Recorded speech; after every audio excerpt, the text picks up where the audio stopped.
Welcome to V related વાસી vlog. આજે આપણને મળી ગઈ પ્રસાદી. रुको जरा। બહેનું એમાં એવું હવારમાં વહેલા ઉઠીને દાદાને ગુડ મોર્નિંગ કહીને આપણે જતા હતા બાબા. આપણે જતા એટલે સિગ્નલ હતા બંધ. દ્વારકાધીશના દર્શન કરતા કેમ ભૂલાઈ જાય. જે જેવાલા કરીને આપણે પહોંચી ગયા જીણીને પિકઅપ કરવા. कौन है ये लोग? કબૂતર ઉડાડતા ઉડાડતા આપણે પહોંચી ગયા દીવા ભાસ્કરની ઓફિસ પાસે. વંદે માતરમના નારા લગાવતા આપણે પહોંચી ગયા નાણાવટી ચોક પાસે. 2-5 મિનિટનો રસ્તો કાપીને આપણે પહોંચી ગયા માધાપર ચોકે. માધાપર આપણું ડેસ્ટિનેશન નહોતું એટલે સનકિસ્ટ વાળો સ્નેપ લેતા આપણે જતા આગળ. ત્યાં દેખાઈ ગયા આપણને મોટી મોટી બિલ્ડિંગ. મોટી બિલ્ડિંગને બાઈક આપણે પહોંચી ગયા અમદાવાદ હાઈવે પાસે. આપણું ડેસ્ટિનેશન કયું હશે કોમેન્ટ કરતા હો. સનરાઈઝ જોતા જોતા આપણે પહોંચી ગયા બ્રિજ ઉપર. બ્રિજ ઉતરીને આપણે પહોંચી ગયા હાઈવે રોડ ઉપર. નસીબ હતા ફૂટેલા એટલે અહીં એક્સેસ થઈ ગઈ સ્લીપ.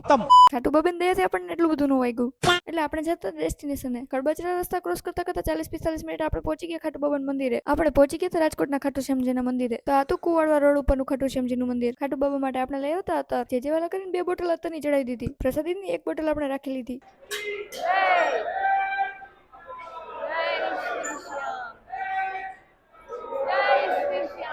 આપણે જતા મંદિરની પરિક્રમા કરવા. દીસુ આગળ આપણે એની પાછળ. ત્યાં આપણને દેખી ગયા રાધાકાના જે જેવાલા કરીને આપણે પરિક્રમા પૂરી કરી લીધી. અહીંયા આવીને સુકૂન વાળી ફિલિંગ આવતી હતી. વન્સ મોર આપણે કરી લીધા જે જેવાલા. અરે કશારા બાબા ખાટુ શ્યામ અમારા.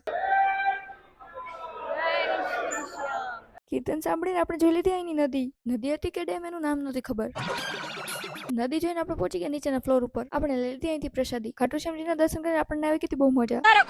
તમે રાજકોટના ખાટુ બાબાના દર્શન ન કર્યો તો કરતા આવજો. આપણે જઈ નેક્સ્ટ ડેસ્ટિનેશન મળીએ પાર્ટ 2 માં. ત્યાં સુધી તમે લોકો ફોલો કરતા હો.